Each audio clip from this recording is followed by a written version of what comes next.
a river, playing in the Giants League. Shaped by and linking colliding continents. India plowing into Asia.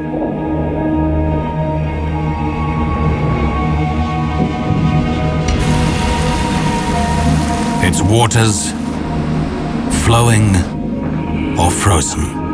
So powerful, they grind the planet's mightiest mountains into dust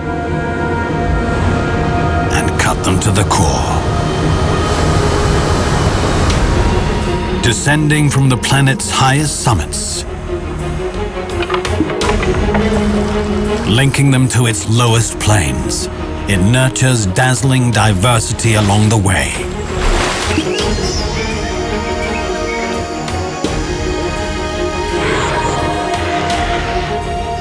Connecting a stunning spectrum of civilizations, this mighty flow of water, silt, and sand feeds millions, crowding the biggest coastal delta on the globe. This holy river rises in Tibet, beginning its journey as the planet's highest waterway. Its source remained a riddle until our modern day.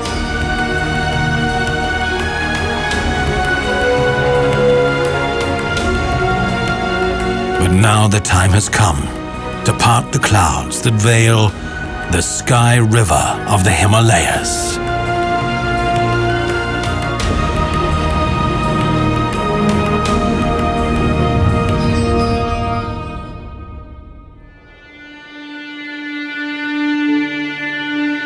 Out of the dark into the light. Ancient seafloor lifted sky high. Eons of erosion have exposed this magnificent sculpture to the sun, to the clouds, to our eyes. Mount Kailash, throne of gods, center of the universe. No human has set foot on this sacred summit.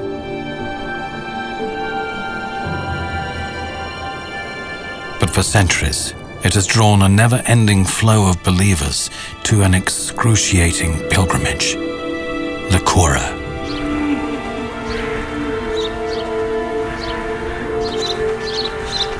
When pilgrims reach this 5,700-meter pass, gasping and giddy, they are greeted by some of the planet's highest living creatures. Tibetan mountain finches, spending a short summer where 4 seasons can be packed into a single day.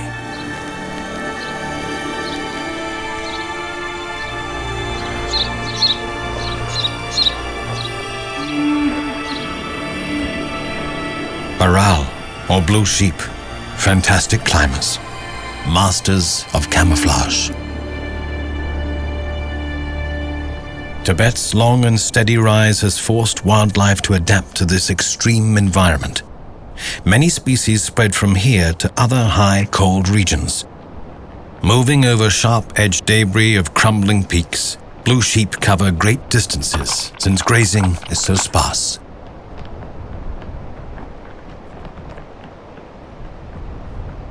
But there's no sparsity of clouds and water around Kailash. In Hindu lore, a holy river is said to rise here, the river of creation.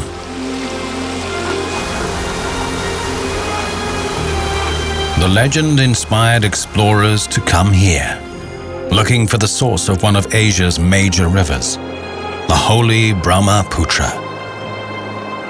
But Kailash was not the answer. Another guess by those competing to find the Brahmaputra's source was Manasarovar, just south of Kailash, the sacred lake that heals the soul.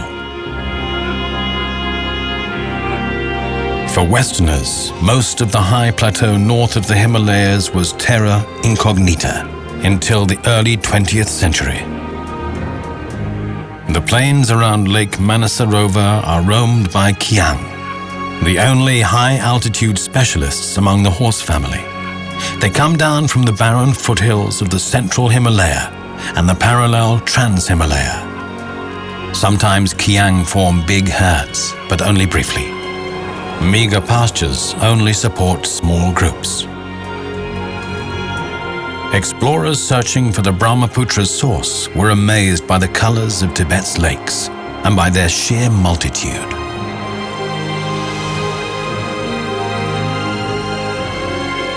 Neither the glaciers of Mount Kailash nor the twin lakes at its base proved to be the Brahmaputra source. Finding it among the myriad tributaries of a river system straddling the central Himalaya frustrated the best of geographers.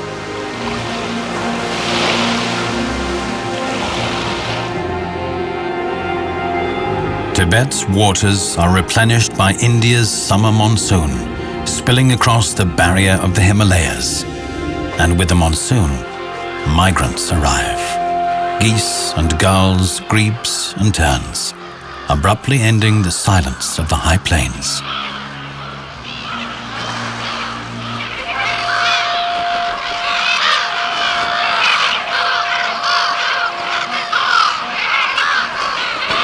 Most migrants fly over mountain passes, gaps in the Himalayas' massive wall. But bar-headed geese cross at altitudes higher than Everest. Warm spots and moments are rare in this harsh environment, but Tibetan ground skink have colonized microclimate niches around the lakes.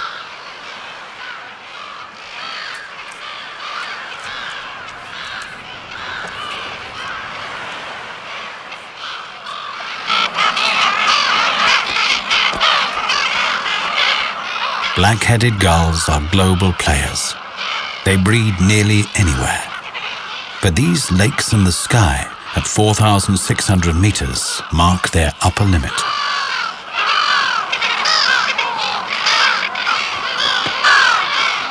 On the roof of the world, landscapes are dynamic. Lakes come and go. Between rapidly rising mountains, depressions first fill with water, then gradually with rocks and sand washed in from crumbling peaks.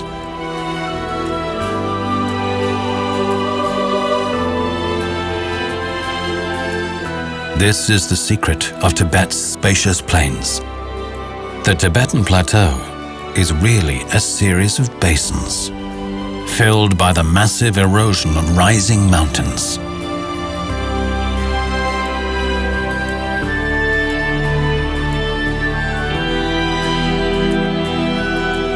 Not so long ago, the winter pastures of millions of yaks were lakes.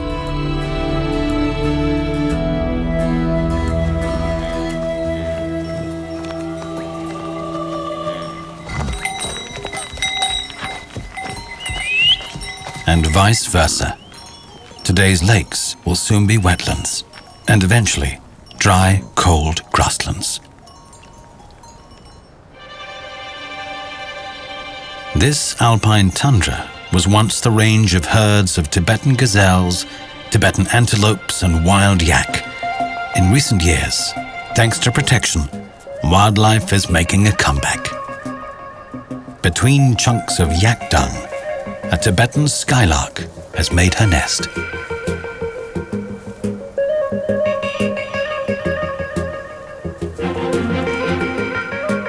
All the animals up here are true highlanders, perfectly adapted to thin air, a harsh climate, and an open landscape with nowhere to hide.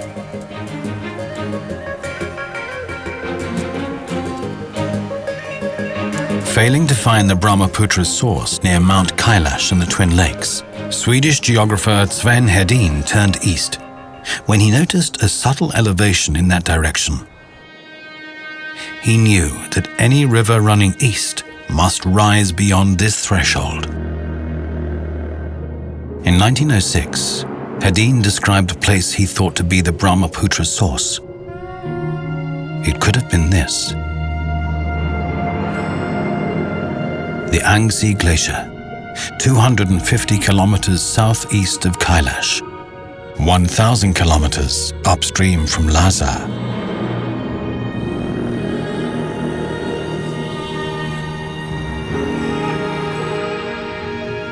But it was not until 2011 that China's Academy of Sciences officially confirmed this glacial lake to be the source of the Brahmaputra, or Yalong Tsangpo, which in Tibetan means holy water from the highest peak.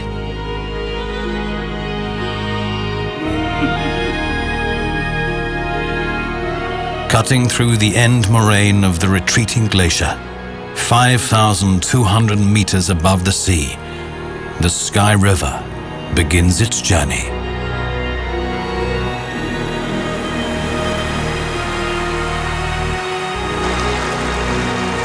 Its wild infancy is short, barely a kilometer.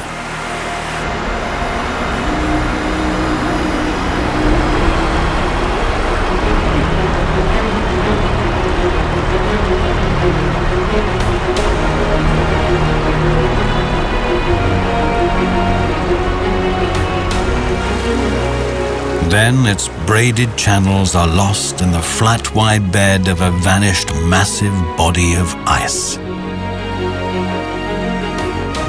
The river passes several small lakes, stages of the glacier's retreat.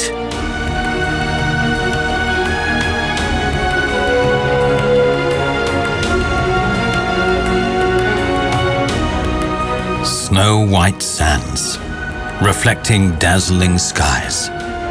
This finely ground up granite comes straight from the Himalayas' rising core.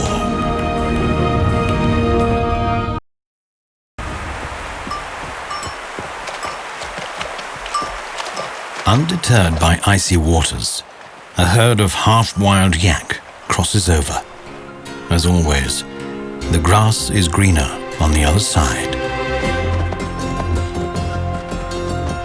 Another herd advances to meet them head-on. The middle of the river separates their domains.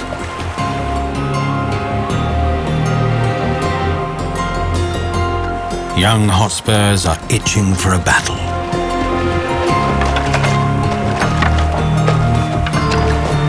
But wise leaders negotiate. The herds decide to merge and share the better pasture.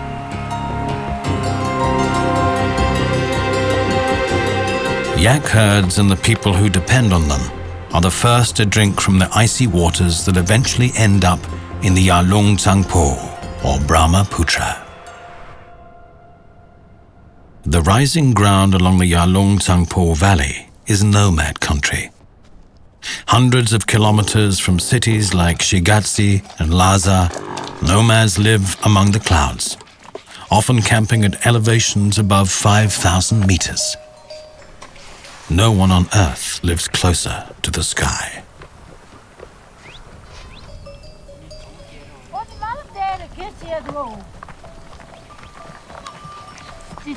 The daily dawn routine is equally familiar to the women and their animals.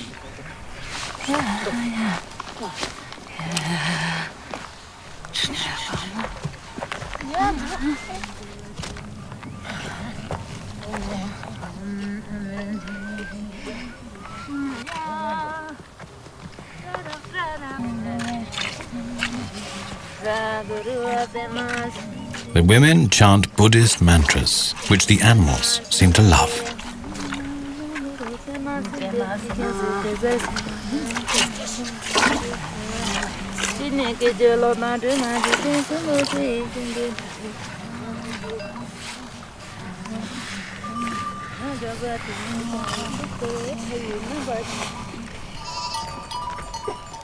During the day, the goat herds cover great distances. By sunset, they'll be back to be milked again.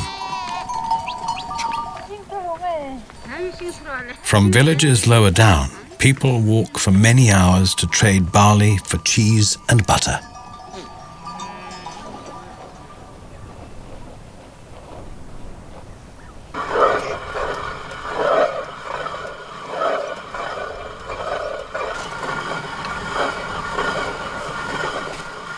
Barley is needed to prepare tsampa, the nomad's daily diet. A bowl of tsampa keeps you going all day long.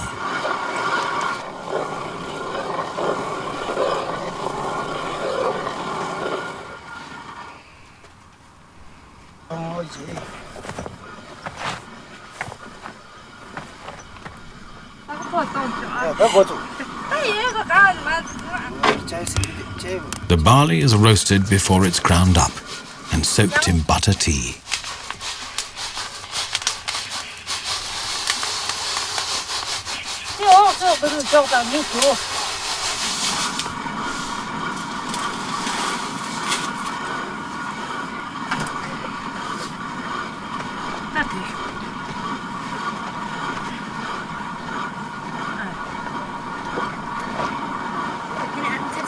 In a sheepskin, cream of yak and goat milk is churned.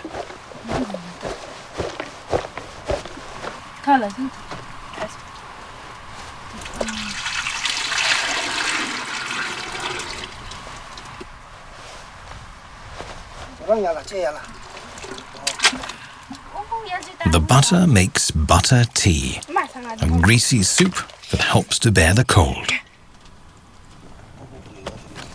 Yaks and goats provide the only fuel up here, dried dung. When household chores are done, the women roam the slopes to gather dung, sometimes up to nearly 6,000 meters. One can see peaks hundreds of kilometers away, but it's hard to even get a glimpse of the river 1,000 meters below.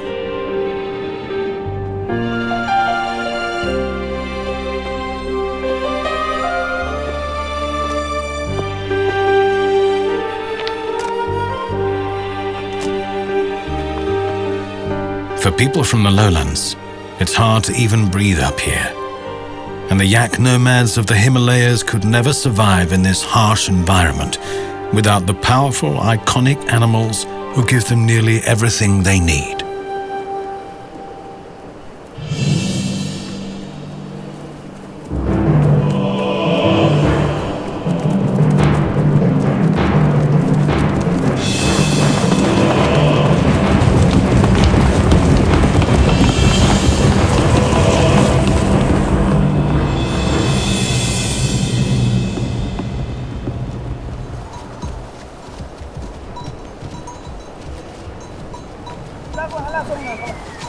This is where the men are found, from sunrise to sunset, as high up as the yaks can still find grazing. Even in very remote areas, the vegetation is degraded from overgrazing. And once the plant cover is damaged, erosion attacks, speeding up the loss of pasture.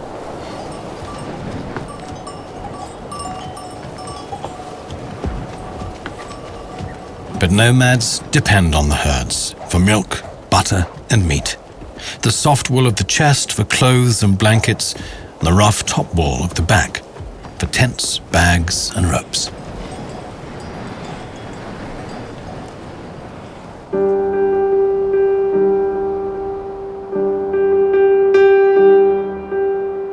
In mid-autumn, when the northerlies set in, herdsmen walk at eye level with flocks of migrant birds. Demoiselle cranes on their way south from Mongolia and Siberia to Nepal and India. These nomads of the sky pass between 8,000-meter peaks.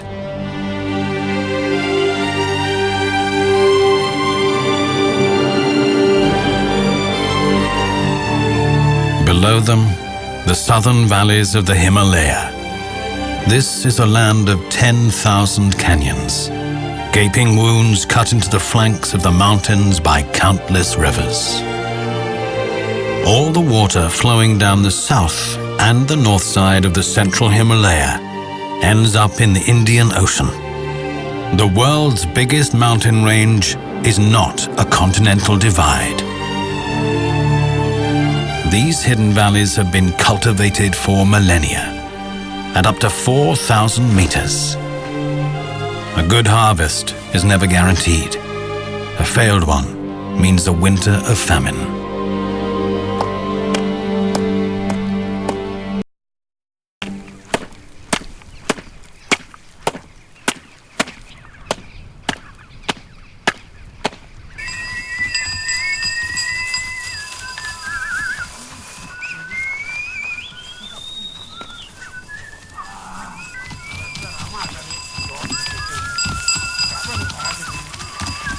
Many ethnic groups inhabit the high valleys of the Brahmaputra river system, which straddles the central Himalaya. With a profusion of languages, religions, and traditions, all of them coping with precarious conditions in an extreme environment.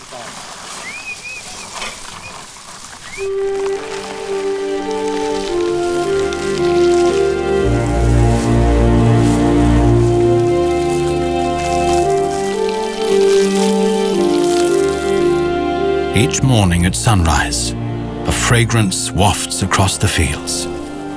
Smoke of juniper, the holy incense of the Himalayas.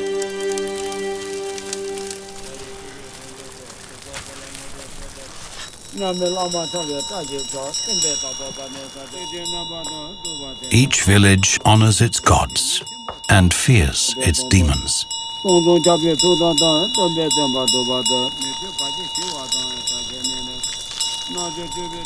The fields are guarded by countless shrines to ward off evil, the many dangers threatening the works of man, rockfalls and earthquakes, flash floods and landslides, avalanches and droughts. The chortens must be kept in good shape. Colored clay and rocks are brought from the mountains to mix the paints. The hues symbolize earth, water, fire, and air. But they also have spiritual significance, as do the sacred objects enclosed in each chorten: holy scriptures, clay figures, jewelry, or the relics of holy men.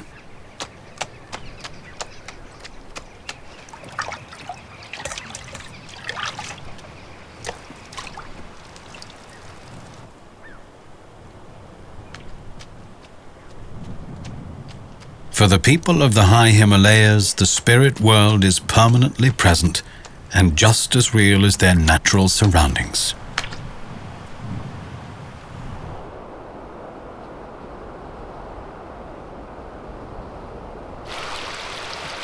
Footsteps mingle with melodies of water and mumbled mantras.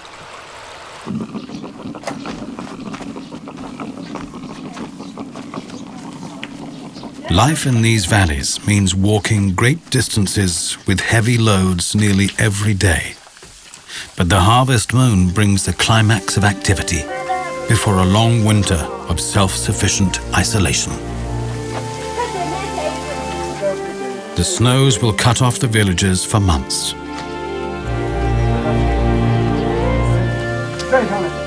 Having the winter storage in is a time of relief, but not of rest.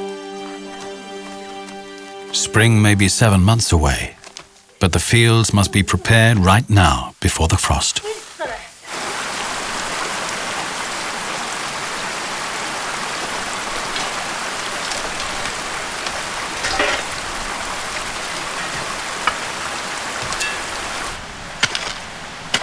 The soil is baked, too hard for plowing.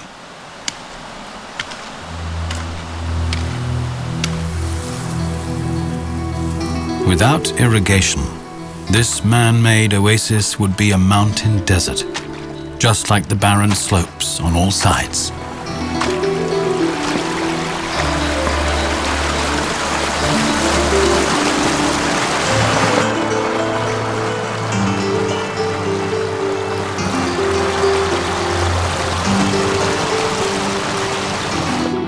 Too little water at the wrong moment can render a field useless in the coming year.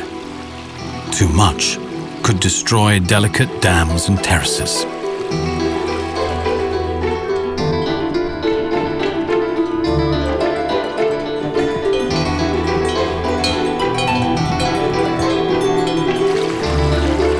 Like a living network of arteries, canals of all sizes hug the subtle bends and bulges of the slopes, created and carefully maintained over many generations. So are a crossbreed between highland yak and lowland cows, ideal working partners at altitudes between 3,000 and 4,000 meters. After the harvest, goats and other livestock are allowed on crop fields. They keep weeds at bay and fertilize the soil.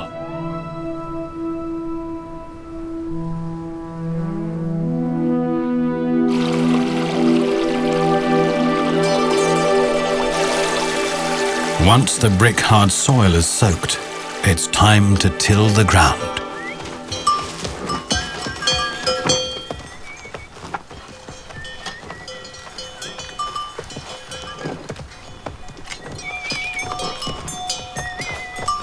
Tools and methods of farming have hardly changed since the first settlers came to these valleys.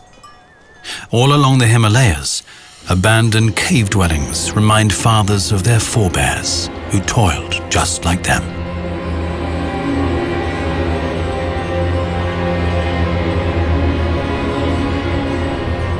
Life in these valleys hangs on a long, thin silver thread.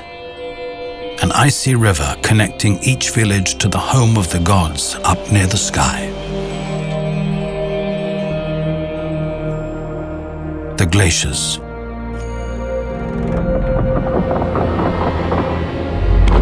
Glaciers are equally revered and feared.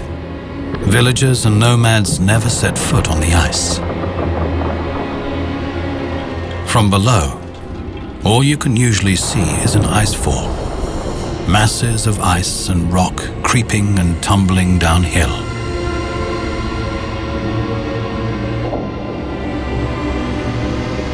Glaciers still reach down to around 5,500 meters. Together with masses of rock debris, they release silt-laden torrents. Where glaciers retreat, the world's highest living mammals extend their territory. Upward mobility, driven by a warming climate. Side by side, Tibetan woolly hares and Himalayan marmots are moving higher and higher as pioneer plants colonize the raw moraine landscape.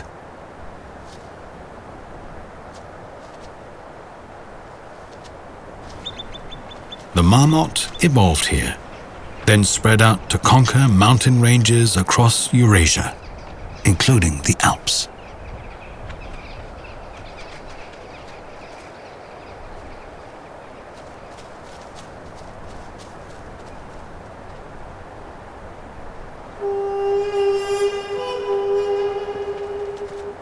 Boasting more than 20,000 glaciers, the roof of the world is the largest glaciated area outside the polar regions.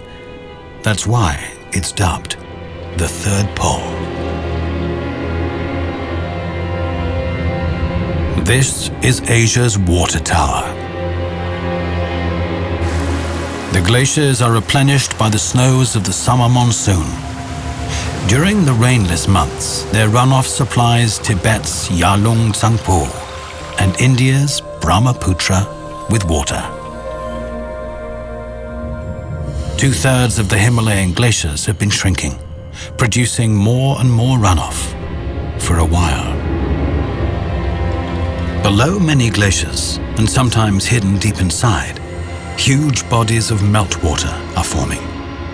Dammed up by ice and loose debris at high altitudes, these water bodies jeopardize communities below. Satellite images reveal dozens of these new lakes, all along the Himalayas.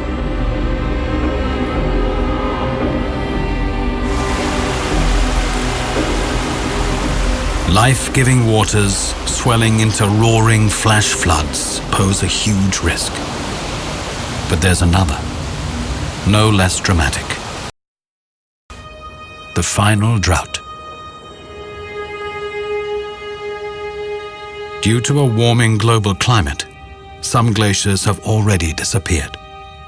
And when a glacier goes, communities go. Many a green oasis is now history. Soon, it will not even be that.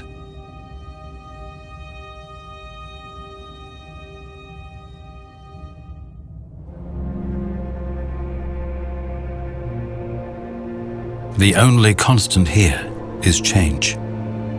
Sediments of a once gigantic lake display the bizarre and fleeting beauty of erosion. and hold echoes of a lost civilization. To foreign eyes, such places are breathtakingly spectacular. For natives, they are sacred. In these mountains, spiritual and natural are one and the same.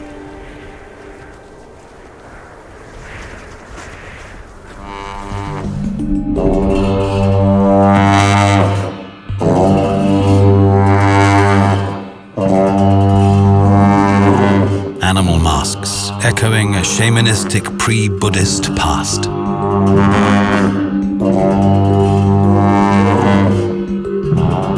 Their angry expressions are meant to ban the dangerous demons of these mountains.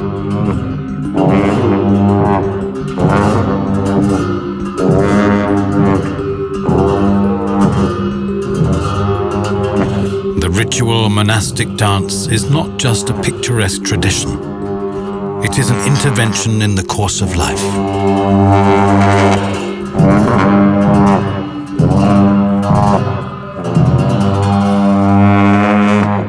In Tibet, shrines and sanctuaries are not just near, but in the sky.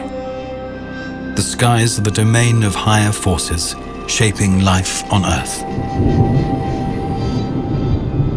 Clouds are one such force. Clouds of the summer monsoon from the Indian Ocean carry millions of tons of water across the Himalayas. Fluid or frozen, water is the main medium of erosion.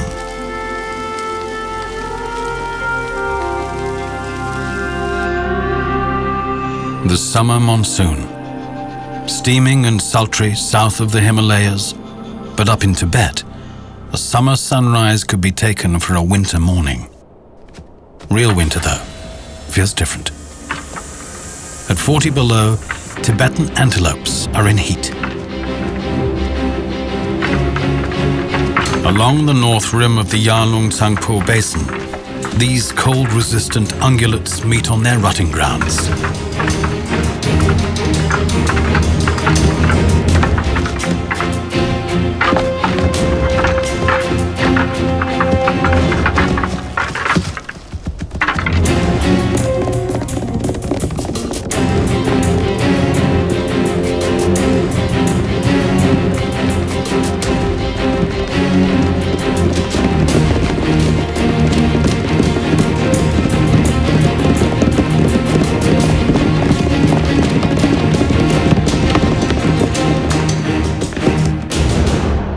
At 4,500 meters, such feats require extra large lungs and lots of super efficient red blood cells.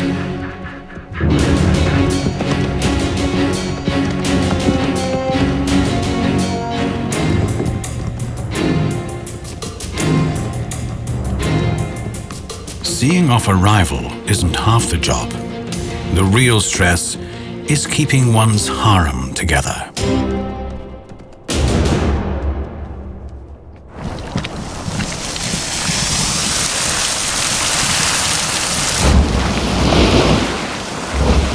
Tibet's thermal springs are heated by huge bodies of hot rock rising from the Earth's mantle.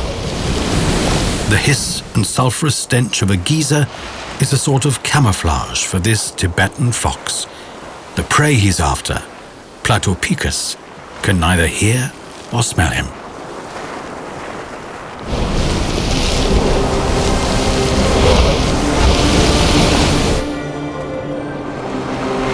Tibetan and Arctic foxes share a common ancestor, a cold-adapted paleo fox which evolved as the rising land got colder and colder. Evolution driven by tectonics, by India lifting up the Asian plate.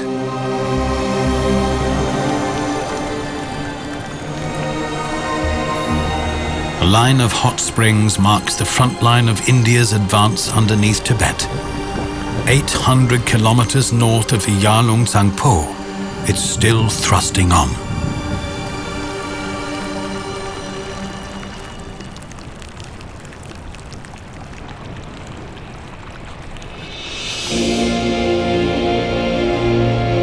The zone where India first collided with Asia some 50 million years ago is now the valley of the Yalong All along that sutra, the ocean floor between these two old continents has been pushed sky high, with oceanic crust and sediments buckling and bending in all directions. Squeezed between the jaws of colliding continents, these shales and basalt rocks have meanwhile been exposed by the erosive action of water, ice, and wind.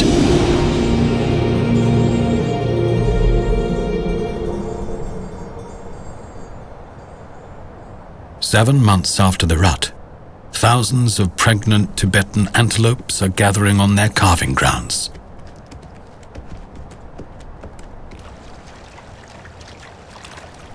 They've traveled for many days to this remote, inhospitable region. It's the most vulnerable moment of their lives.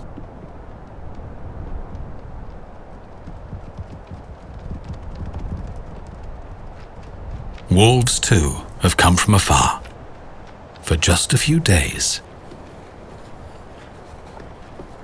To minimize the risk of losing calves to predators, the mothers have synchronized the moment of birth. And a moment is all it takes. Of 1,000 calves, wolves just have time to take a few. Tibetan antelopes have the finest hair of any furry species. From the moment a newborn's coat is dry, its little body is perfectly protected against the rough climate. 15 minutes from birth, antelope calves will run.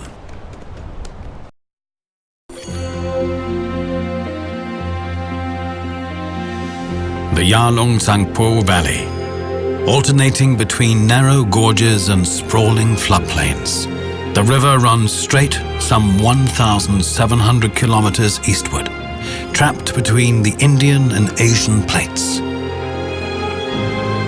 Flowing parallel to the central Himalaya, the river in the sky is not just the highest on the planet. It may also be the oldest, existing long before the Himalayas began to rise.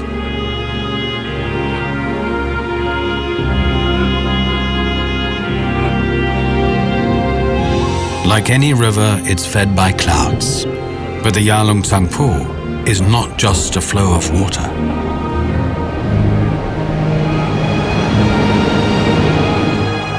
Millions of tons of sand and dust are moving with it, above the surface and below.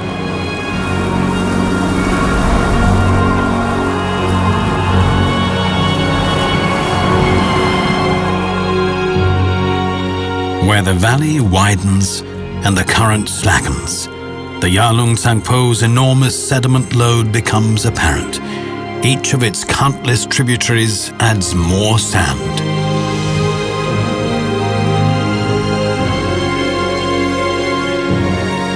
Stagnant backwaters now become fish nurseries, perfect hunting grounds for terns and other migrants. The river creates all kinds of wildlife habitats. Where the sand lies long enough for vegetation to take hold, conditions are perfect for tiny tunnel diggers.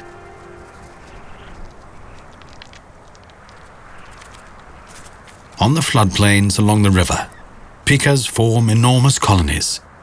Millions colonize the ever-shifting riverbanks. There are several types of pikas in Tibet, each one adapted to a different landscape.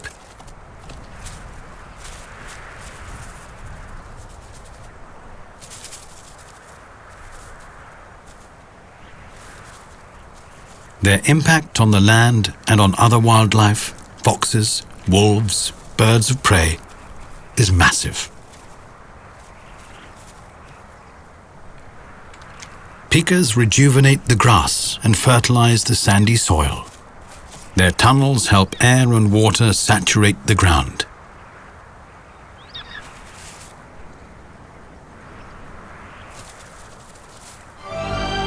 Without pikas, the entire ecosystem would collapse.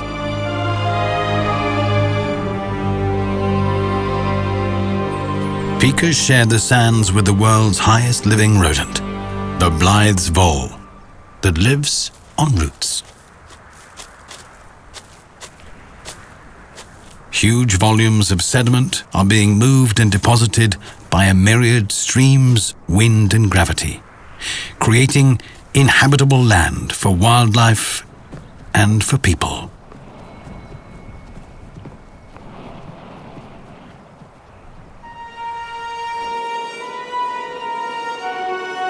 All the cultivated land along the Yalong Tsangpo's middle and lower course is sediment from the peaks.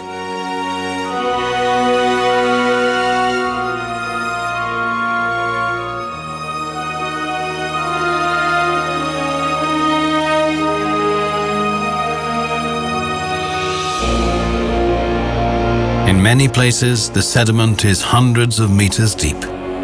Eventually, the river will win and take it all.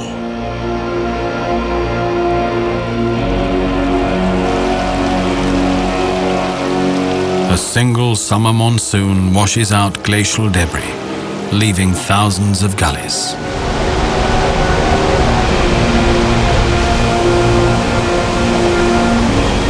The violent flow of water, rocks and sand is an aggressive agent of erosion. It cuts into hard bedrock and soft sediment, sculpting a labyrinth of gullies and ravines. A never-ending work in progress.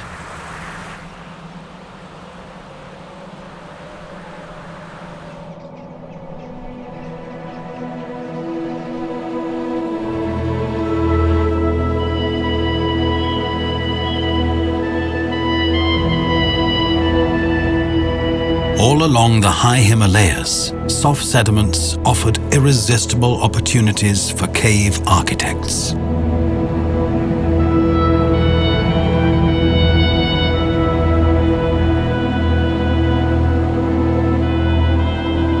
The monastic city of Kyunglong in the Sutlej Canyon is just one of many such remnants. Little is known about these lost Himalayan civilizations.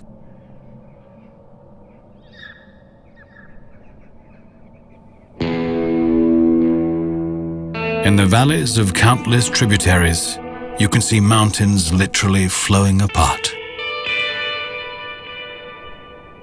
The Kali Gandaki rises near the Yalong Tsangpo's main channel. One day it may divert the Yalong Tsangpo's waters directly down this gigantic gorge, which it has cut right through the central Himalaya. In the steep canyons, sediment banks are the only places to grow crops, but they are often undercut and washed away.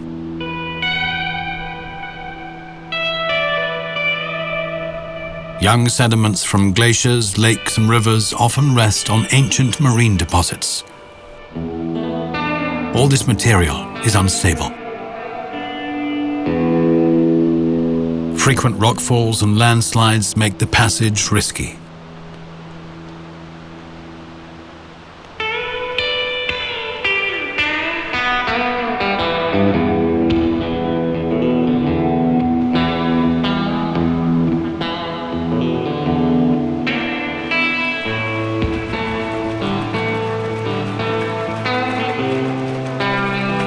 After the monsoon, when the water is low, the Kali Gandaki riverbed is one of the easiest routes from the Brahmaputra's lowlands in India to the high valley of the Tibetan plateau.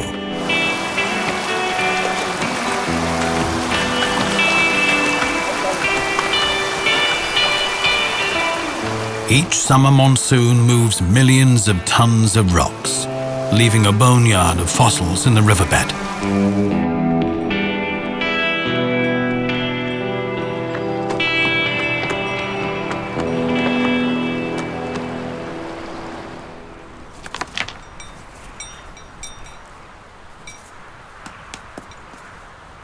Remains of a Jurassic seafloor. To the locals, these are divine manifestations.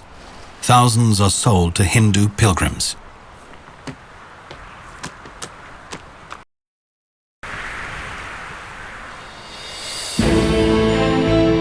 The Kali Gandaki splits the central Himalaya in half.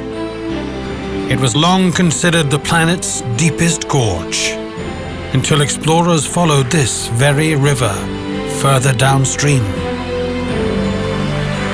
Where the river cascades down narrow ravines, the trails become adventurous.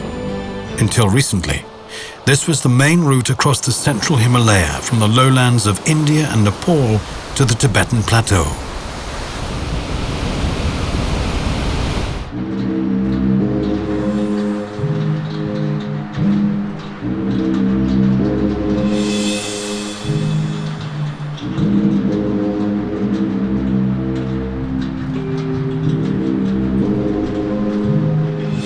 A shortcut through the sky is welcome, where tons of goods still move up and down the valley on horseback.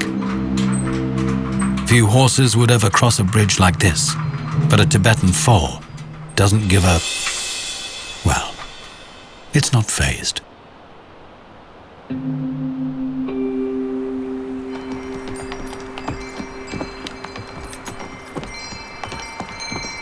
For a horse caravan or a goat herd, it takes 2 weeks to climb the 4,000 meters from the southern foothills of the Himalaya to the Tibetan Plateau. There's still a lot of traffic, in spite of some modern road connections through other valleys. The trails are treacherous. Drops are deep. Falls are final.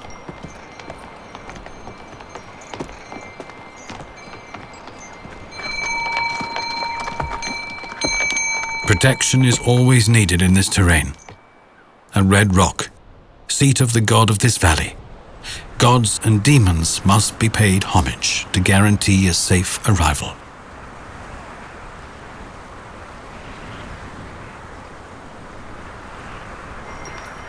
Through these southern gorges, countless caravans, ideas and cultures have crossed the Himalayas, linking the high plateau of Tibet to the lowlands of Nepal and India. It's always been a river that opened up the way.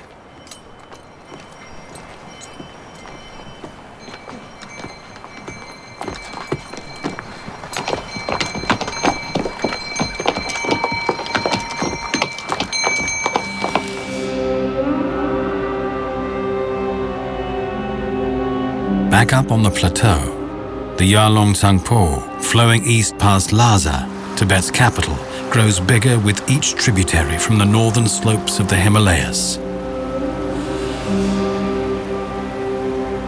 Then, 1,700 kilometers east of its icy source, the Sky River takes a dramatic turn.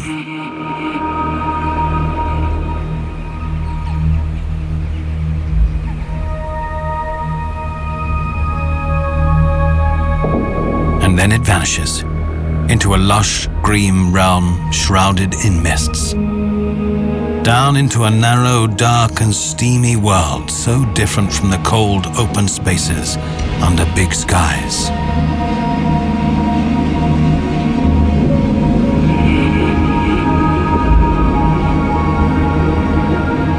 If any gorge can claim to be the deepest, longest, wildest, the least explored on Earth, it's the Great Gorge of the Yalong Tsangpo. This chasm funnels all the river's enormous energy. The current slices the world's mightiest mountains to their core.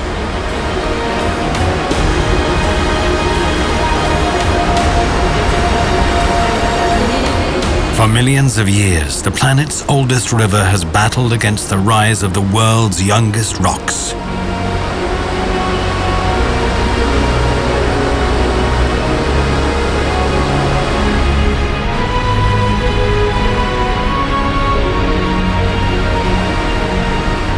No explorer has followed the Yalong Tsangpo through this deafening abyss. Until the 20th century, no one even knew that the Yalong Tsangpo and the Brahmaputra are one and the same.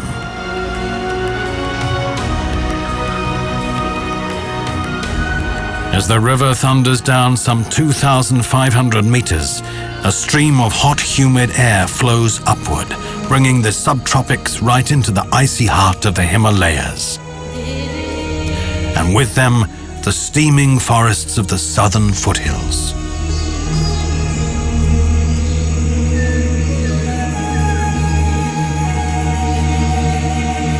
Where the Yalong Tsangpo reaches the realm of the red panda, clouds from the Indian Ocean feed the last glaciers that feed the river from the sky.